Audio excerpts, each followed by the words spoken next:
Donc vous avez déjà vu cette image-là, je pense, sur le film Matrix, hein, où vous voyez des codes binaires, des valeurs apparaître, que des 0 et que des 1. Donc on va voir un petit peu comment ça se transforme. Je vais fermer ça. Déjà à partir d'Excel. Donc si j'agrandis un petit peu mes cases pour que vous puissiez voir facilement. Sous Excel, c'est très très simple. Vraiment, c'est d'une simplicité. Puisque en fait Excel et d'autres tableurs ont eu la bonne idée de faire des fonctions qui permettent de transformer un nombre décimal en nombre binaire. Donc c'est très simple, vous faites égal,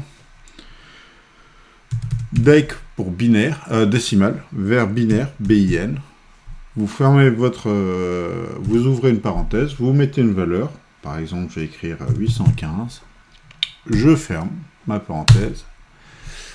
Excusez-moi, mon nombre est un tout petit peu trop grand. Hop, voilà. Et donc, voici comment on fait pour transformer un nombre décimal en nombre binaire. Alors, si j'avais voulu mettre un petit moins devant, je pouvais, puisqu'en fait, il me changeait juste mon code. Alors, je vais les afficher côte à côte, comme ça vous verrez bien la différence. Décimal binaire 357, je crois que c'est ça que j'avais pris. Donc vous voyez que la différence, elle est très faible. C'est juste un codage différent avec un 1, où tout a été décalé juste de 1. Donc ça peut être quelque chose d'intéressant pour vous à regarder. La fonction inverse existe aussi, hein, qui est égale bin vers décimal 1, 1, 0, 0, 1, 1, 0, 1. Par exemple, je ferme. Et donc j'ai la valeur en décimale. Donc là, sous Excel, c'est quand même quelque chose d'assez simple. Il faut savoir que sur Scratch, c'est un petit peu différent. Donc là, il va falloir se rapprocher du cours précédent, où je vous ai parlé de la technique numéro 2 qui était itérative. Donc quelque chose qui boucle, tant que quelque chose arrive. Donc le programme est très court, mais très compliqué à écrire. Donc je vais l'écrire devant vous, et essayez de vous en inspirer, voire de le refaire, ça peut vous donner une petite idée. Donc ici, je suis parti de quand j'appuie sur la barre d'espace, comme élément déclencheur, et dans les variables, je vais créer plusieurs variables.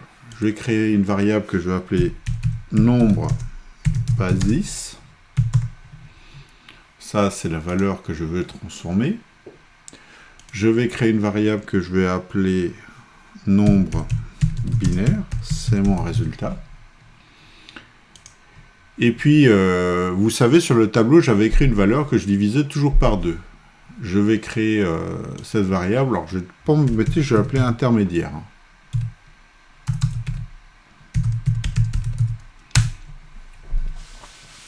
Et donc, au début, je vais mettre mon nombre binaire vide. Donc, mettre nombre binaire à vide. Ensuite, je vais demander ce que je veux déjà changer. Hein, donc, c'est ici, c'est dans le bleu. Demander quel est le nombre que vous souhaitez transformer en binaire. Et comme j'ai posé une question, je vais récupérer la réponse. Donc je vais dire mettre réponse. On va mettre nombre binaire, nombre basis à réponse. Je l'ai ici. Et pour commencer, je vais mettre mon intermédiaire à la même valeur. Donc là aussi, je vais dire mettre intermédiaire à nombre basis. On peut tenter juste ce bout de programme, puisque ici vous avez les valeurs qui apparaissent. On va juste l'agrandir, comme ça vous le verrez bien. Si j'appuie sur la barre d'espace, quel nombre souhaitez-vous transformer? Je vais dire par exemple 14. Donc ici j'ai bien 14 qui s'est affiché en bas, c'est en tout petit. Je suis désolé, ça je ne peux pas l'agrandir. Mais mon nombre basis prend la valeur 14, mon nombre intermédiaire prend la valeur 14, mon nombre binaire pour l'instant est à vide. Donc maintenant que j'ai fait ceci, je vais boucler. Donc je vais faire une boucle. Là c'est beaucoup plus embêtant. On n'a jamais utilisé ça. C'est répéter jusqu'à ce que quelque chose se produise. J'ai arrêté au niveau de mon tableau à partir du moment où j'avais 0. Donc c'est ce que je vais faire. Je vais dire quand mon nombre intermédiaire est égal à 0. Donc là, vraiment, tant que ce n'est pas égal à 0, je vais boucler. Et je vais faire deux choses. Alors, première chose, c'est je vais rajouter un 1 ou un 0 suivant que mon nombre est pair ou impair. C'est-à-dire si le reste est égal à 0 ou 1. Il faut savoir qu'en informatique, très souvent, on va utiliser le terme modulo ou mode. Mode étant une réduction de modulo. C'est lié à quelque chose de périodique. Donc en cinquième, vous ne l'avez pas encore franchement vu. Ça, vous le verrez dans les années suivantes, notamment l'électricité qui va suivre quelque chose de sinusoïdal, qui va être très périodique. Votre battement de cœur qui va revenir à une certaine fréquence. Donc vous allez apprendre des mots comme fréquence, comme période, comme amplitude. Mais sachez que le reste d'une division sur un ordinateur, très souvent, on va utiliser le mot modulo. Alors ici, vous allez retrouver ce mot modulo. Alors, on commence. C'est dans le contrôle. Et je vais utiliser la fonction si alors sinon.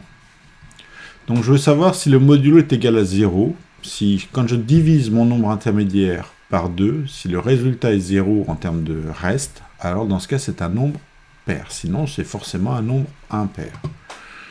Donc ici, je vais prendre moins égal. Je vais voir si c'est égal à 0. Et si vous regardez toujours ici, vous avez quelque chose qui s'appelle modulo. Donc, je vais dire si mon nombre intermédiaire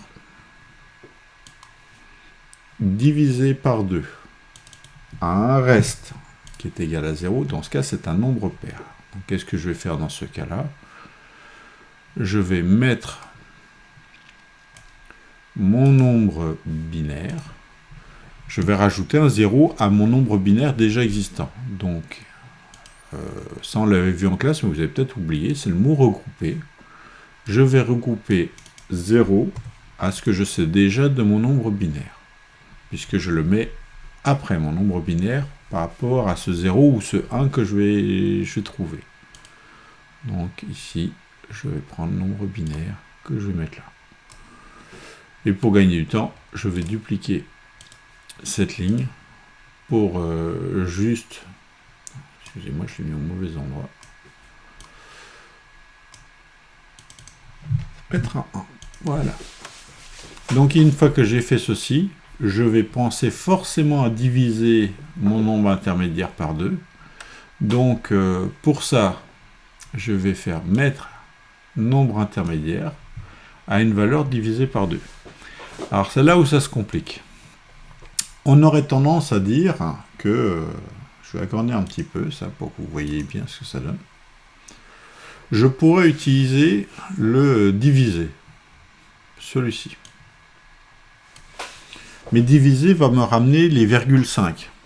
Donc ça ne m'intéresse pas. Je veux garder quelque chose d'entier. Je pourrais dire, je vais utiliser la fonction arrondi.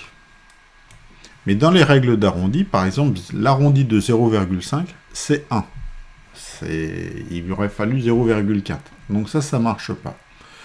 Par contre, ici, j'ai toute une série de fonctions.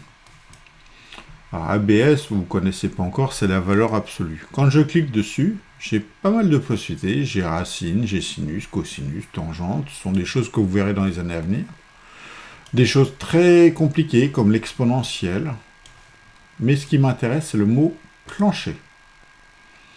Donc, je vais prendre le plancher d'une division. Du coup, ça va me prendre la valeur arrondie, mais le plus petit possible. Donc, je suis au niveau du plancher. On a si j'avais voulu prendre la valeur au-dessus, ce qu'on appelle l'arrondi supérieur, j'aurais choisi plafond. Donc, je vais diviser mon nombre intermédiaire par 2.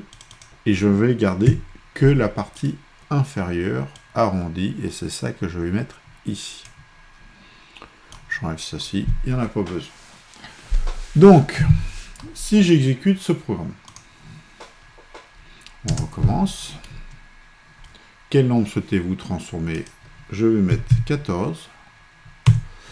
Et il me dit que 14 s'écrit 1, 1, 1, 0. On peut refaire le test. Donc, 287. Voici l'écriture binaire de 287. Alors, contrairement à tout à l'heure, c'est que je n'ai pas de limite. Je peux écrire le nombre que je veux. Par contre, ça va me donner plein de 1 et de 0. Donc, ça va donner quelque chose de très très long. Mais voici, tel que j'ai écrit. Donc, le nombre 8754 s'écrit en binaire 1, 0, 0, 0, 1, 0, 0, 0, 1, 1, 0, 0, 1, 0. Et on peut refaire encore le test avec un nombre encore plus grand. Voilà. Donc, je reviens sur le programme pour que vous ayez le temps de faire pause et éventuellement de le recopier si vous avez envie. Donc, le voici, le programme qui permet de transformer un nombre de décimales en binaire.